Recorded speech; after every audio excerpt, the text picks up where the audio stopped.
Y'all know what it is. Hey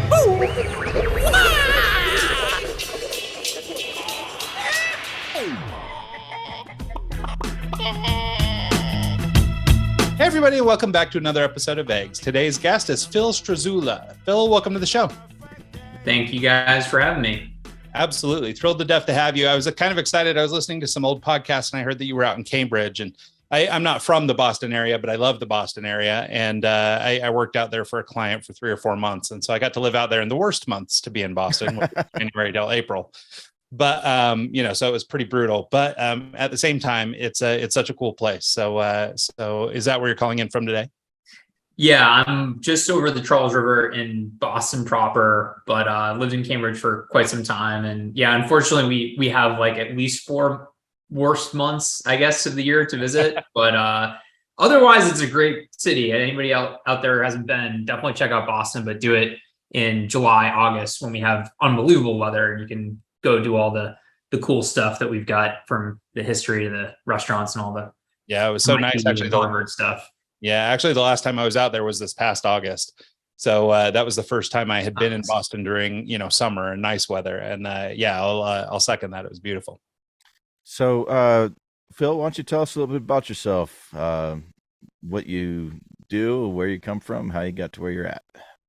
Sure. So I originally started my career off working in venture capital, doing early stage software investing at this firm called Bessemer Venture Partners.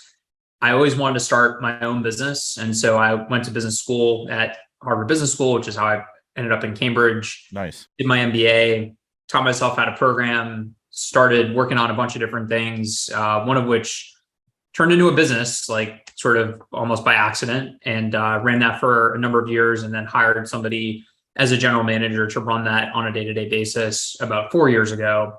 Wanted to start another business. So I started this website called SelectSoftware Reviews, where companies can figure out what HR tools to buy.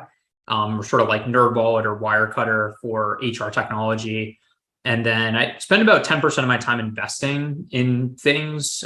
So some angel investments, but more so like super random stuff like litigation finance in Latin America, or secondary opportunities, niche media, like royalties and stuff like that, search funds, all sorts of different businesses.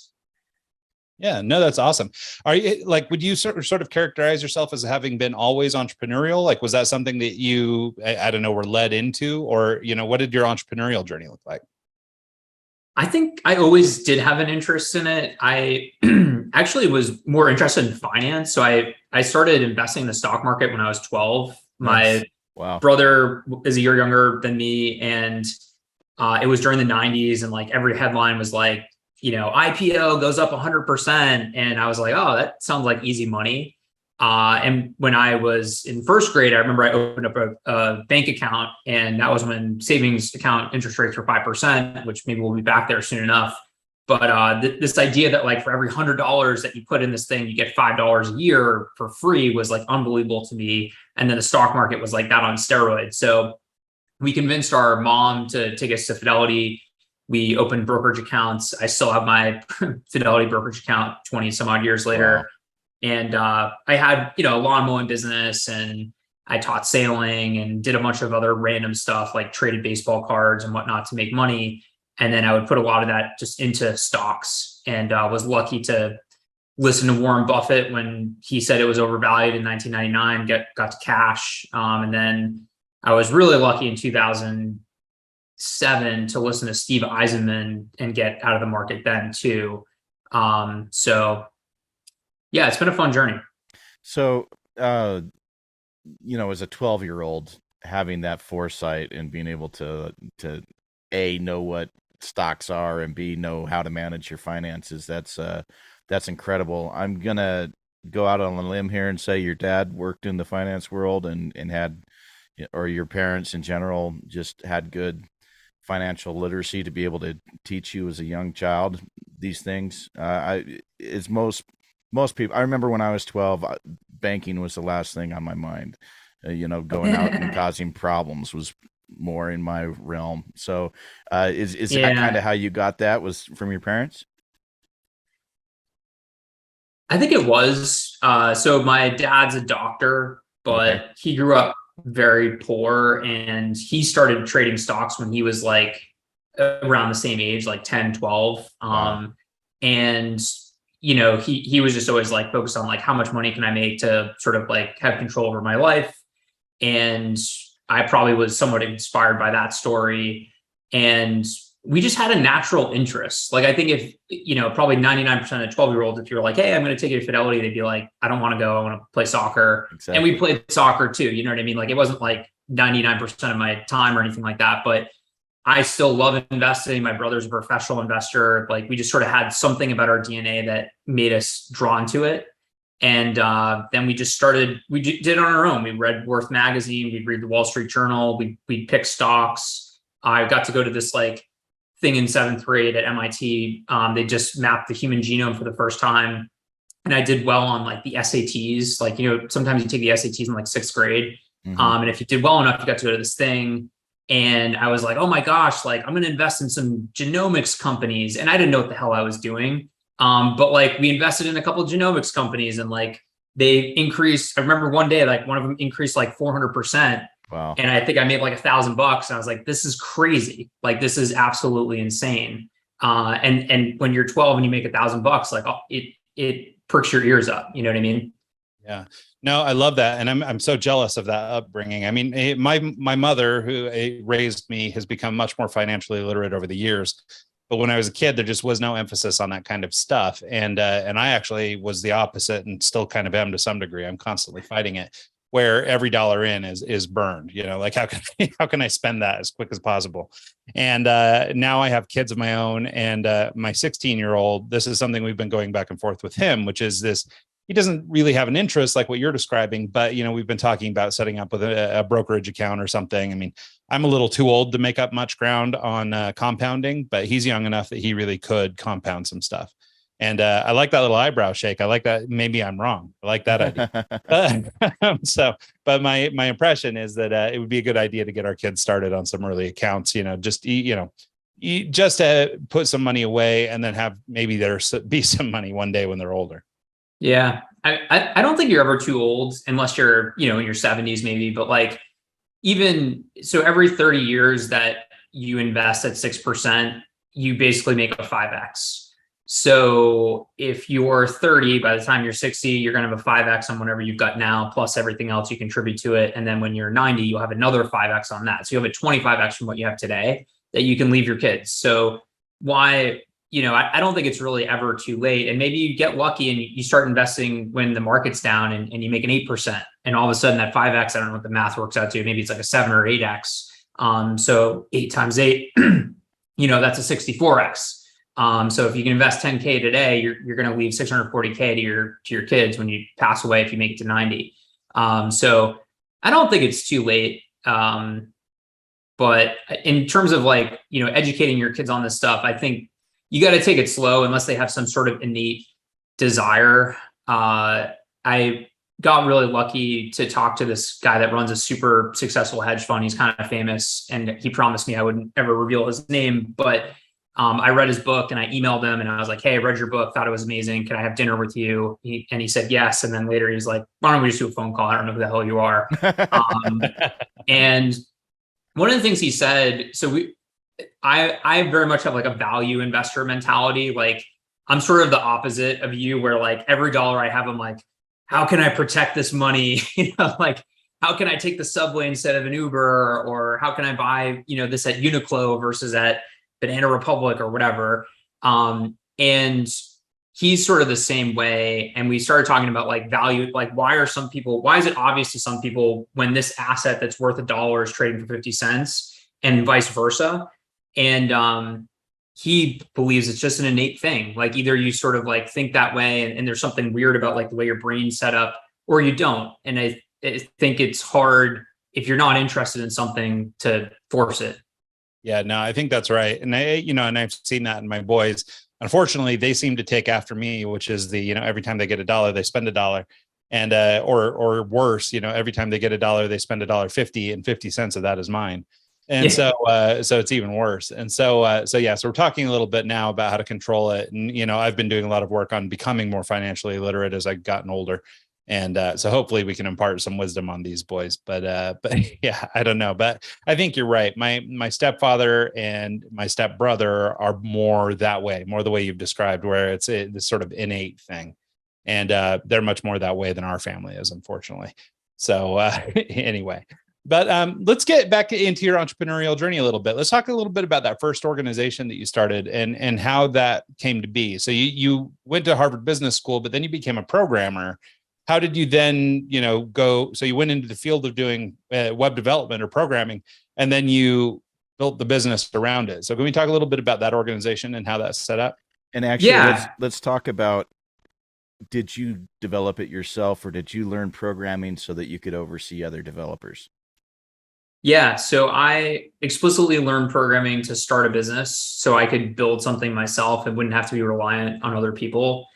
I came from the world of venture capital, and I just saw many times that people would get a business to a decent scale, let's say 5 million of revenue, and let's say your business is worth $30 million, but your VC is like, well, I want to go for $100 million outcome, so I'm not going to let you sell it.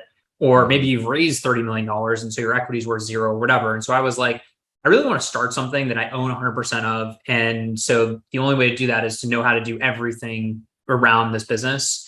So I started teaching myself how to program and just working on different projects. And after graduation, I actually never worked as a computer programmer. I just started a business at that point. It had gotten to the point where it actually was a business. And I raised $25,000 from this like student venture fund called Dorm Room Fund, which is for first round capital. And that was sort of enough to get me to the next step. And then we raised another couple $100,000 angel fund.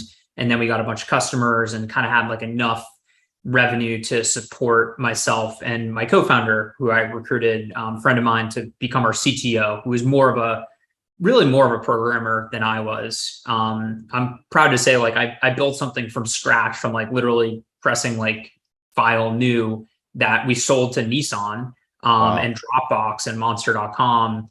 So like real companies that were paying us like real amounts of money for this software that I just like, come up with the idea and wrote from scratch. But at the end of the day, we really need somebody else to take it to the next level. So this was the HR software, correct? Yeah, exactly. We basically, at that point, like companies were really struggling with Glassdoor. Sure. A lot of employees were going on there who got fired and were like, hey, like this place sucks. Like, don't believe anything they say. And so we were giving companies a way to generate lots of employee stories to have a more representative view of what's it actually like to work at a business versus just the guy that got fired. Oh,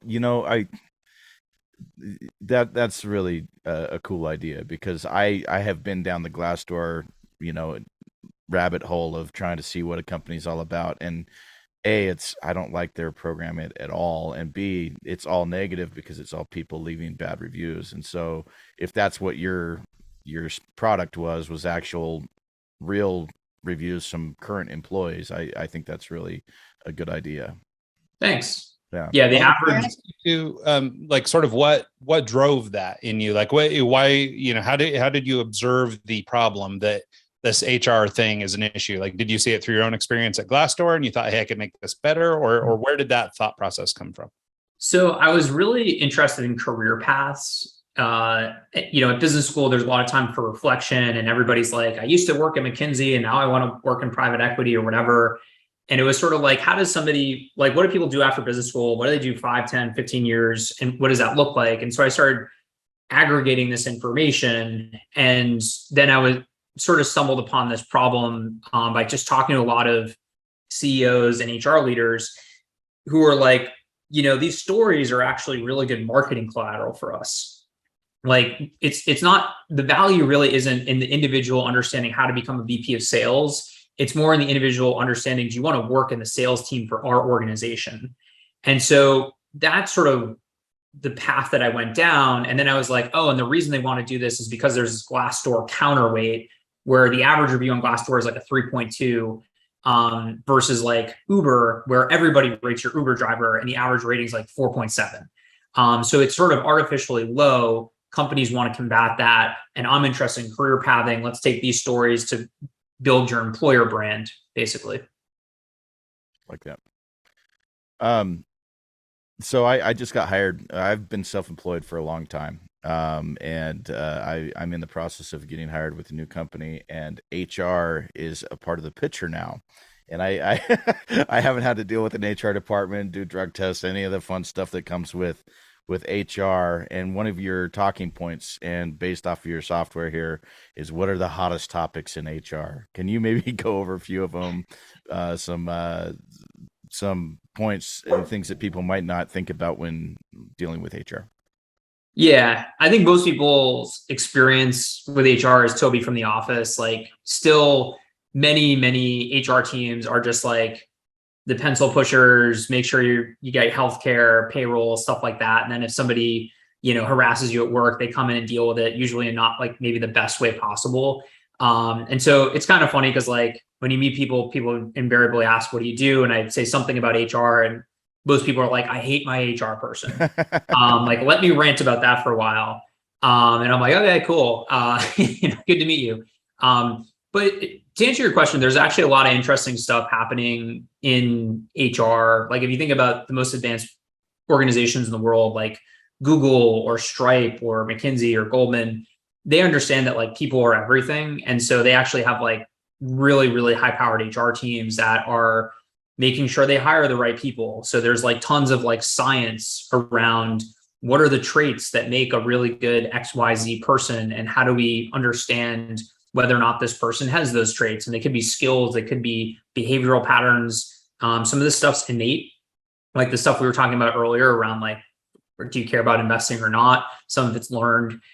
So there's a lot of stuff like that. It's making sure that like you have the right, onboarding and whatnot. But the really hottest topics are, how do you leverage artificial intelligence to source, evaluate talent? And then how do you use data to better understand your organization? So people analytics can tell you, hey, like, the VP of sales is a really phenomenal mentor to women. And the women account execs underneath this person get promoted faster than any other part of the organization. Let's understand what this person is doing so that we can replicate it.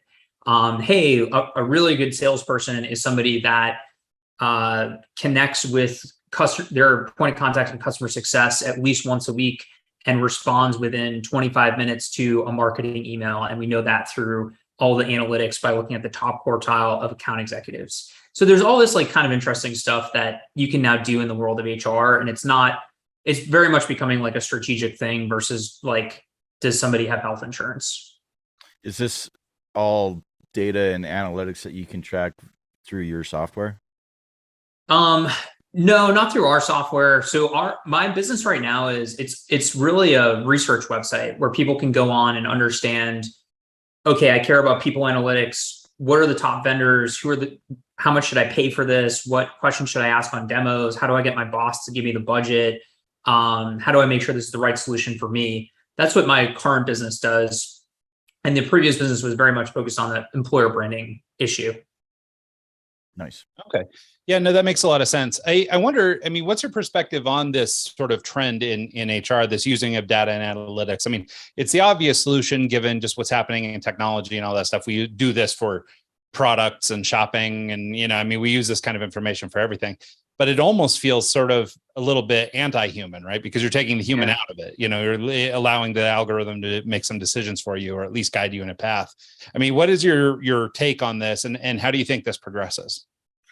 It's really weird, right? Because like it's human beings, and the artificial intelligence aspects of things. It's like, why would a robot tell me whether or not I can do a job?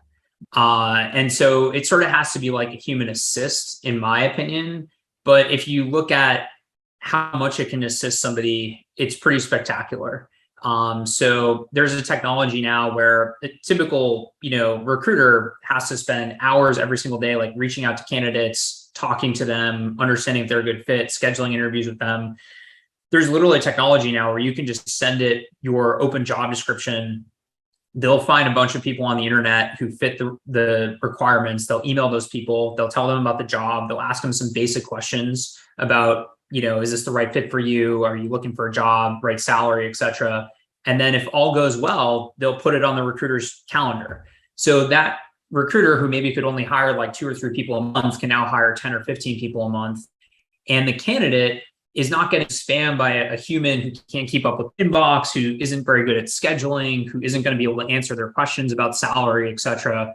They're getting a much better experience. So in a lot of these things, it is better, but you got to be really careful. Like I think some of the stuff that Amazon's doing with like monitoring their drivers and like automatically firing people is like, it's a little messed up. Yeah, like maybe that's this taken to a bad degree or something. So because I mean, I think you're right. I mean, obviously, I mean, people and technology is the future, right? I mean, this is what we're doing, and we're trying to figure out things. So I think it makes sense to me that it needs to sort of be hand in glove, right? And I guess it's maybe a balance to figure out how much you leverage the technology versus how much you should be allowed to leverage. I don't know, maybe your innate ability as an HR person, as a hiring professional or whatever. Yeah. And there's even countries that are enacting laws around this stuff. Like, what can an AI do or not in the hiring process? And we actually run a job board as part of our business for HR people. So we have a bunch of like HR open recs, and we have a Slack group for people who are looking for jobs. And so we've got people in there every single day, like posting questions, and we've all been through a tough like job search process. Like I got laid off in the last recession, and for a year looked for a new role, and it can be really devastating. And it's even worse if you're like, I can't even get an interview because these applicant tracking systems like don't like my resume, and I have no idea why. Like that's really brutal. We actually, right before this call, like 30 minutes before, we interviewed a technical recruiter and asked him questions about ATS scanning and resumes and all this stuff. And pretty much what we came to a conclusion of is that, yes, your resume is important, but networking is more important. Actually getting in and meeting the person and connecting with the actual hiring manager is more important than actually submitting 1,000 resumes and hoping to get one reply. Yeah, you can always differentiate yourself and put the ball in your hands. And as somebody who's like hired a lot of people, especially in the last year, like the bar for differentiation as a candidate is quite low. Most candidates are sending in like really terrible applications. And if you reach out, like a lot of people we've hired are people that reached out to us, like non-obvious candidates, but they're like, hey, Phil, like I saw you're the CEO of this company. Here's why I want to work here. Here's why I'd be a great fit. I know I've got these 3 weaknesses, but I'm willing to work to overcome it. And those are the people hands down that are the best people because they do work to overcome their weaknesses. Go ahead, Ryan. Oh, I was just going to ask. So, I mean, with all this technology and everything, I wonder, is there like an older cohort of potential employees that might be left behind in this stuff? Like, for exactly the reason that you just mentioned, maybe they've written a resume. It's the same resume they've been kicking around for 25 years. And it's, they don't understand that there's, screening software or web applications you can use that'll review your stuff. And like, maybe they're just missing out on the technological piece. Like, I mean, is there a whole tranche of people who are going to just be sort of left in the dust with this kind of technology, do you think? There could be, but this is going to happen every 3 to 5 years. And if you're not keeping up like the 3 of us, like if we don't learn new stuff over the next 3 to 5 years, like we're all extremely unemployable. And so it's not, and it's harder for if you're in your like 60s and like you didn't really grow up with computers and stuff like that generation, I think it is harder because you never had that foundational level. But anybody in the workforce, if you don't keep up with stuff, like you're not going to be the person that people want to hire. It's funny. My dad works for the state, and he's a safety inspector, and he's always been the guy on the job site going in person, trying to meet with the people and do walkthroughs and all this stuff. And they just hired a new person who is his boss, and they're wanting digital reports and digital stuff, this and that. And I can see my dad has a real hard time with it. And so staying relevant, staying on top of the current tech is really important. I know that there's tech out there now to help engineers do a walkthrough of a job site and see where things are going to sit, and how this is going to look. And it's, if you don't stay in touch with what's actually happening in your industry, you're going to get phased out real quick. So, so one of the talking points that is on your little bio that we have for you is work-life balance in a remote world. I'm sure you hire a lot of remote workers and have worked remote yourself. Can you talk about work-life balance while working remotely for us? Sure. I mean, I think one of the things that played out in the pandemic is a lot of people got super burnt out because they were checking their emails at 10 o'clock at night and 6 o'clock in the morning. And like, that's a recipe for disaster. Yeah. There's a couple of great books about this. One is Deep Work. About Newport. Yeah. Exactly. And like one of his big things is like disconnection, right? Like weekends, like don't do anything. So your brain can recharge. And there's another really good book by the Acceleration Partners guy, Bob Glazer. I forget exactly the name of it, but it's a remote first company. It's been remote first for like 10 years. And so they figured out all these things. And some of the core tips are, one, have a routine to start and end your day so that your body and your mind sort of knows like, hey, I'm going to work. And it could be taking a shower. It could be having a cup of coffee at the end of the day. Maybe it's a wind down. You start to make dinner. You go for a walk. You call your friend, whatever it is. Have a physical space in your home that is for work. So that could be a chair in your kitchen. If you don't have an office, it could be an office, obviously. And then really disconnect. After you're done, you're done. Don't keep checking emails. Don't check Slack. And set those norms for yourself so that you can maintain your sanity. And really, it's on managers, right? Like we have a communication protocol document in our company because, one, I want to encourage people to do deep work.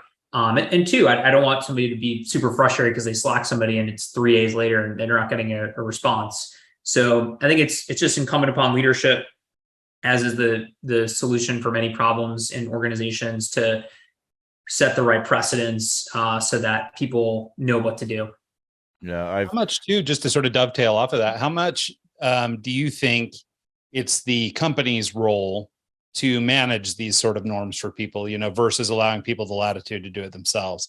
And, the only reason I ask, I actually think it's really interesting that you said a routine to start and end your day. I've been espousing the routine thing for a million years, but that idea of ending your day on a routine is really interesting to me too. But like, I've never relied, I guess, on an employer to put things in place for me to do that, right? Like it's always just been something I've managed on my own. And so I wonder, do you have a thought around, who should be in charge?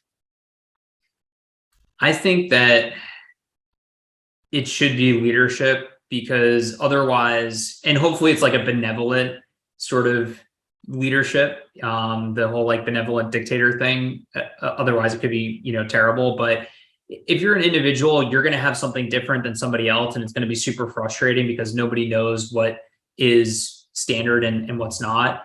And individuals, as we saw, have a tendency to overwork and not think too much about answering another 3 or 4 emails before they go to bed, when that's actually really detrimental to your mental health and your overall performance. So, for me, like obviously, I'm the boss. Like I love it if my employees worked harder, but I also want to create a culture that retains talent and allows people to be very effective. And those two are trade-offs.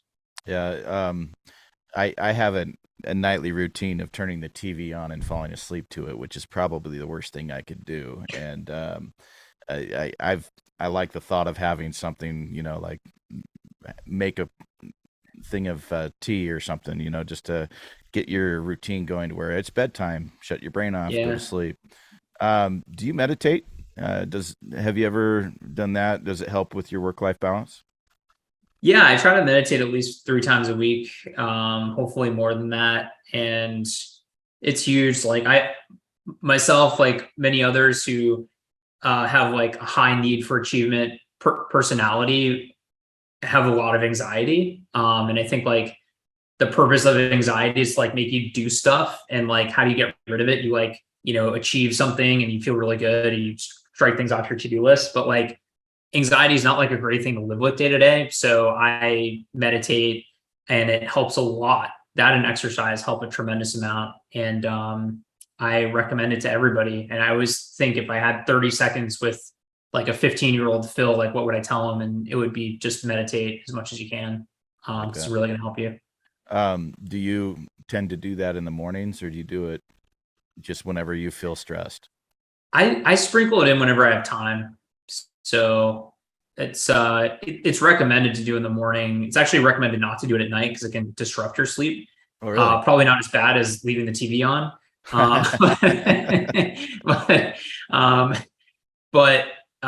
Yeah, there was some study recently that I think specifically transcendental meditation 2 hours before bed actually disrupts your sleep. These studies, like who the heck knows like what's actually real or not, but yeah, I just do it during the day whenever I have time. Like that. Yeah, no, and it's interesting too, and maybe this is kind of a recurring theme or a topic to talk about, is this idea of sort of I don't necessarily want to say like mindfulness, but this slowing down of things to actually become more effective, right? I mean, taking the time to meditate, you know, or forcing ourselves to have boundaries around starting and stopping work, for example.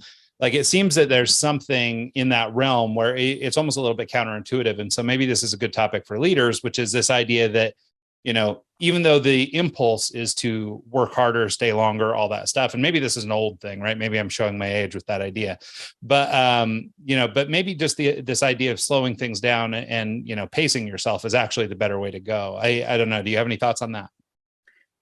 I think that's certainly the right way to go, especially for leadership. If your job is to like stamp out widgets, then like stamp out the widgets. But if your job involves any sort of thinking, then you could just run really hard in the wrong direction. Yeah. And I found that with myself. I found that with my employees, our business. And so, you know, one of my biggest jobs as a CEO is to point people in the right direction and make sure they're running that way. We actually started this new thing. Have you guys ever heard of FocusMate, the app? So it's a little weird, but like they match you up with somebody over Zoom and you work with them for 45 minutes. I like that. And so the first minute you say like, here's what I'm going to do. What are you going to get done? You put it in the chat, and it's almost like this social contract. And then you leave the video on. You can leave audio on if you want.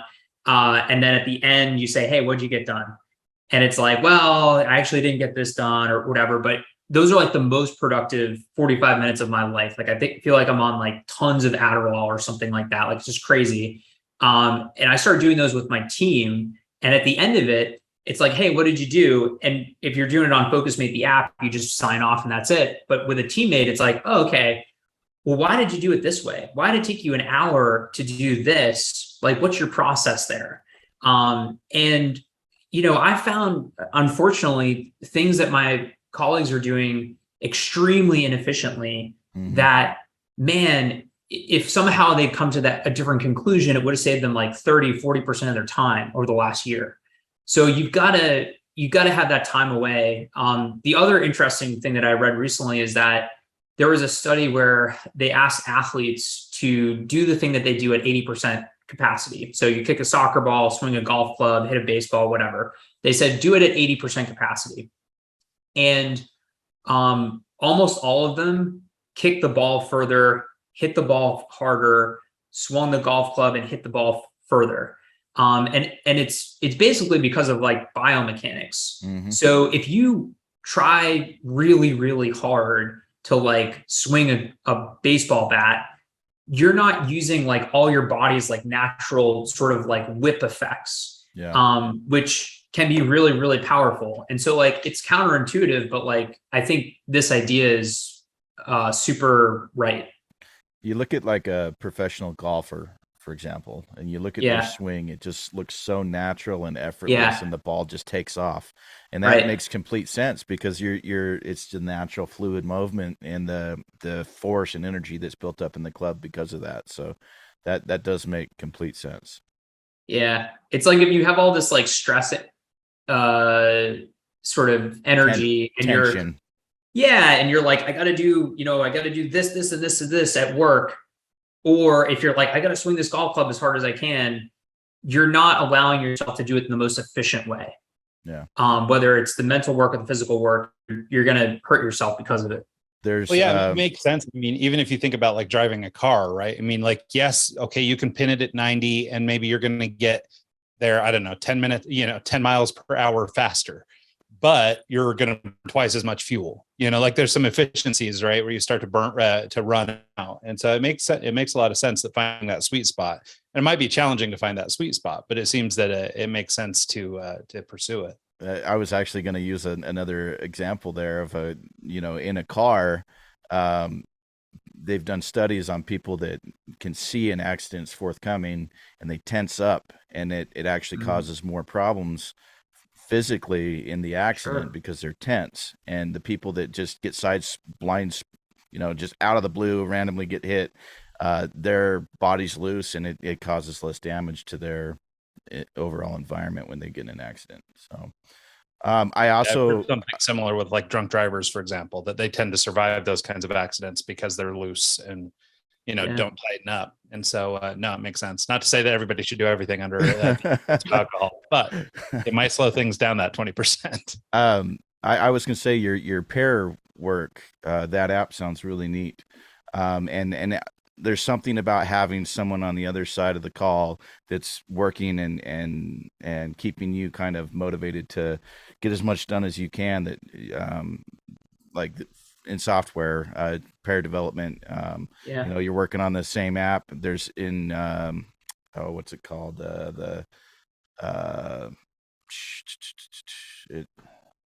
What is it called? It's I use it all the time. Visual Studio Code. You can actually do pair codings where you can see what they're working on and what you're working on, and you can make adjustments or notes or this and that. And with a Zoom call and the ability to interact, it really helps you go further.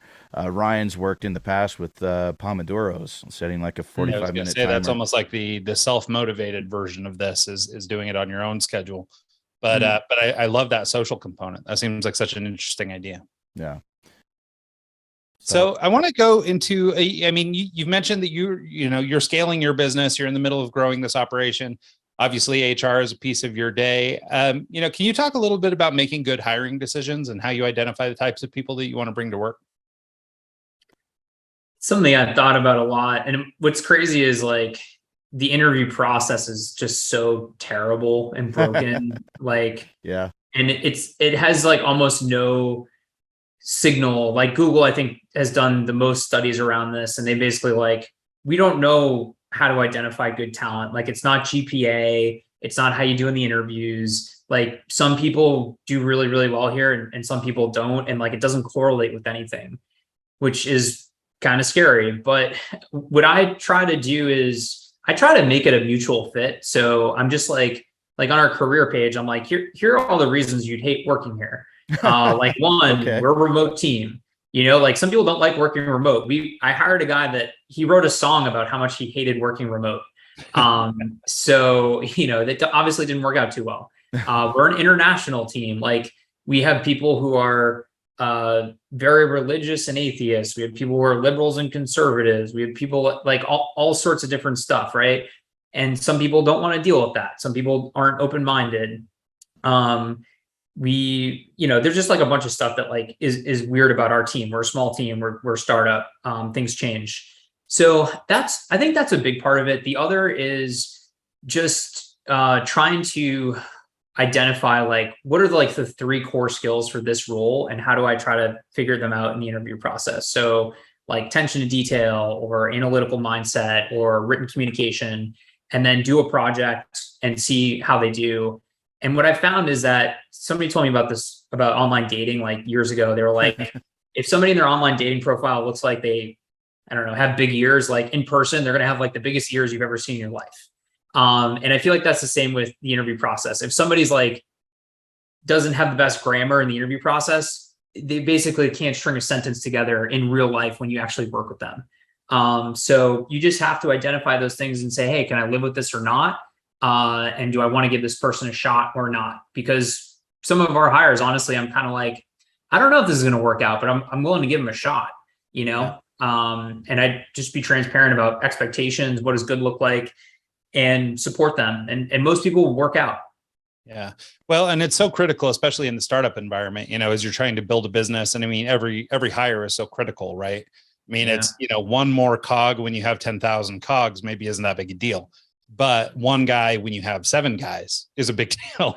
So, yeah, no, it's actually interesting because I've been sort of going through a vetting process with a new technology company that is interested in having me work with them.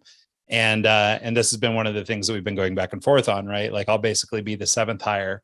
And, it's like, I'm coming in kind of late. They've already started on some development, all these things. And so like, we're trying to scope out, the personality feels, we're trying to get the, technology feels, we're trying to understand how everybody works. But like, we've been doing this for months, like honestly, and this guy's a former client. I've worked with him over years, but I mean, so it was a really slow burn getting there. So maybe that's not how every business needs to hire. But the point I'm trying to make is that, these, especially these foundational roles are so critical for a startup that you can't make a mistake, or at least if you do, you got to be able to move quickly. Yeah. And we also have an arduous hiring process. And part of that's because I used to work in finance and like, my job in venture capital, I had 43 interviews for that job, you know? And so for me, like doing a 3-round interview process, I'm kind of like, this is easy, right? Like, but in our last person we just hired, we had 2 guys who were the finalists, both named Sean, and we hired one Sean, the other Sean we didn't hire. And he was upset. He was like, this was a long interview process. I did a lot of work for it. And the only thing I could say was we were upfront about it. We told you exactly what the process would be. We tried to make it as easy as possible, but at the end of the day, we just want to try to hire the right person. And, that's just, it is what it is. And it's too bad that it didn't work out. So you mentioned it's a 3-step process. Do you mind going a little bit into depth on what those steps are and how you vet people? Yeah, so we use a tool called Verbo to do usually like a light skills assessment. So we'll have like 2 or 3 questions, and then we'll usually have a video component to that. And we only invite like 10% of applicants to do that. Like people that it's like, I can see that this person working out. Maybe they sent us a great cover letter. Maybe they reached out to me directly. Maybe they have a great resume. After that, we usually take 50% of those people and talk to them. Phone screen, just like, hey, here's what the job is, blah, blah, blah. Then we'll do a project with them. So the project is designed to be 90 minutes of their work. And then we come together and we talk about the project, like, how did you do it? Let's look at the deliverable, et cetera. Try to give them feedback, see if they can then internalize feedback. And then they usually meet with one other person on the team who they'll work with or who maybe has a similar background to them. So, if you live in Europe, maybe you talk to somebody that lives in Europe or something like that. So that's the process. Are most of your hires in tech? Is that most of what you're? Most are editorial, actually. So really? Editorial and marketing. Yeah, because our business, we really have a media business. Like it's on the internet. We have a website. We actually have some proprietary software that we built to manage our monetization. But the majority of what we do is just like getting the right information in people's hands. So that's very much media. Okay. Yeah, it's interesting. I wanted to go back to something you said earlier, and it was a little offhanded, but I wanted to dig into your sort of philosophy of leadership for a minute.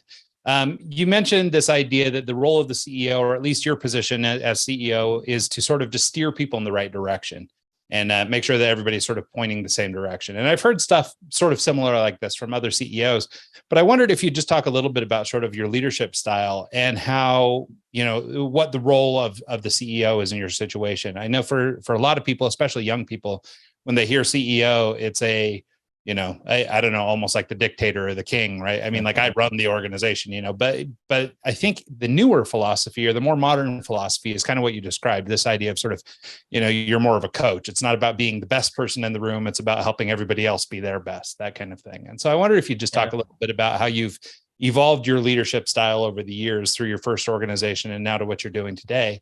And how much of that was, formal education and how much was just on the job learning?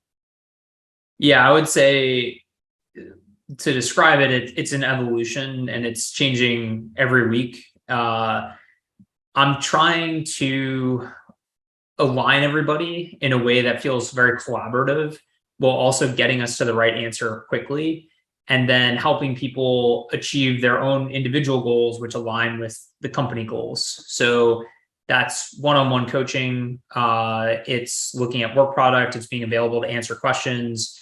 It's offering positive reinforcement and publicly, as well as critical feedback, and trying to do that in the right way, and trying to encourage people to take feedback and not take it personally. And so that's a lot of it's like building relationship with people and knowing like what's going on in their lives, and building them up so that you can also be like, well, you messed these 3 things up too. And here's how I would have done it differently. And, you know, like there's somebody in our team that like keeps messing up the same thing. And it's just like, here's what's wrong with this version of it. Here's what's wrong with this version of it. Not in a way that's like, and you're an idiot or what's wrong with you or whatever, but trying to have empathy and sort of have like the most favorable interpretation of what they're doing. Not like, hey, you're lazy, you're careless, but hey, like this is hard. Like, let's figure out how to make a better process around it. So really trying to align with people and internalize the mentality of like, my job is to make everybody the best version of themselves. And then what happens is people are like, wow, this is really great. I like working here. I want to help this company grow, you know? And we also have economic incentives to do that as well. So we all have kind of like a profit sharing that gets paid out quarterly based on how the company does. So we're all aligned there. Nice. Yeah. And is that something you think that's unique to sort of this size of organization, where basically you've got people coming in, but like they, I guess, are more aligned with the organization itself versus, you know, again, back to the example of, you know, employee 10,001, like, you know, the person who's employee 14 might have a little bit more buy-in or care a little bit more about the future of the organization. Like, is that something you're observing?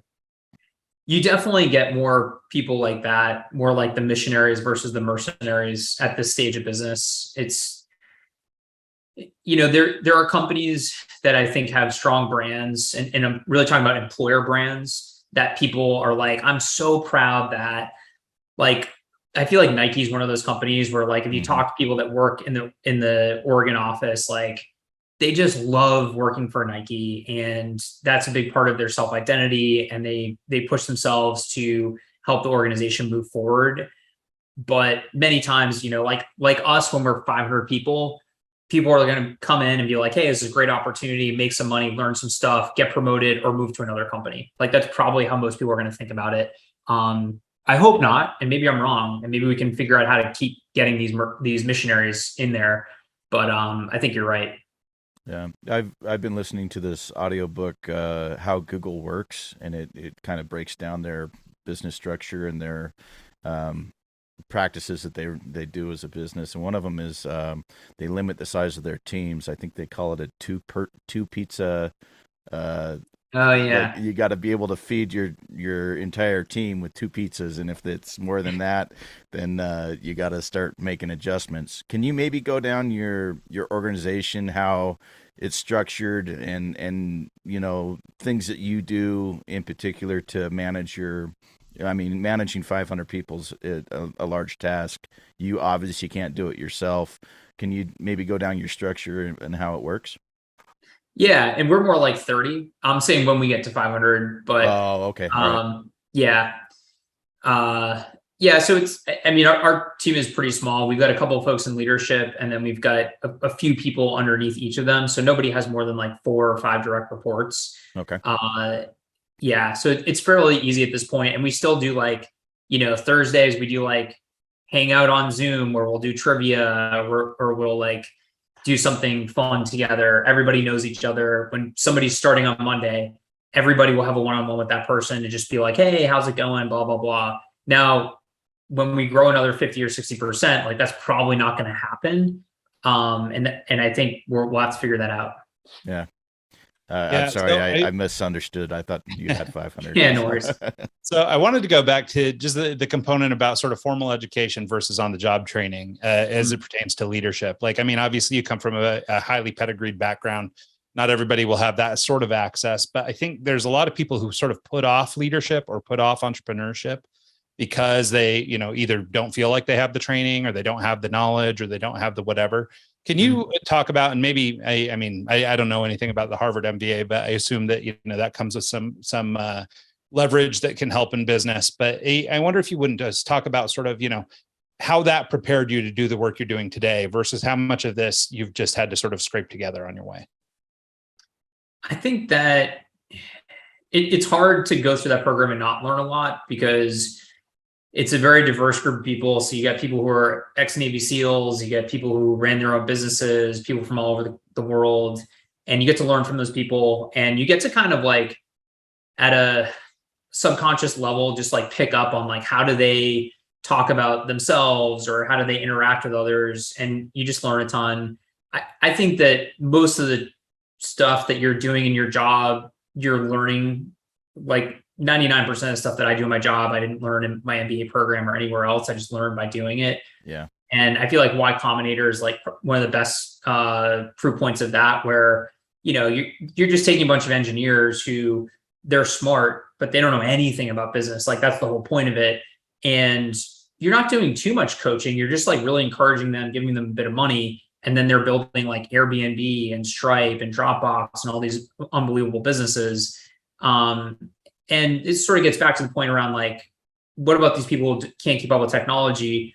It's the same with anything. Like if you can't keep up with the changing culture and how you should manage teams, or the changing like best practices around anything, you're done. So everything is new and learned on the job, I would say. The HBS MBA, it gives you an unbelievable network. It gives you some self-confidence. It gives you credibility to do stuff when you walk into a room and people are like, oh, wow, you've got that stamp of approval. And you do learn a lot, and it's a good launching pad, but I wouldn't say like the specific skills outside of a few that I learned in the classroom I'm like using. Yeah. Well, and that's sort of what I assume, especially as it pertains to technology businesses and things like that, right? I mean, so much of the industry is evolving as we go. Yeah. And, but I hear people, and you sort of alluded to this a little bit as you were talking about the early days of your business, which was, fundraising and then, doing these different rounds of investment and all these things. Like this is a very tech forward way of running organizations. And like, I still am trying to figure out where people pick it up. Like, if they just learn it from somebody they worked for or what, but it's like, how do you know how to put your foot forward, or what's next, if you've never been through that route. And so, I mean, it doesn't sound like those are things you picked up in the MBA specifically, but I probably through this continuing education or, learning what's happening in the industry is how you picked up a lot of that.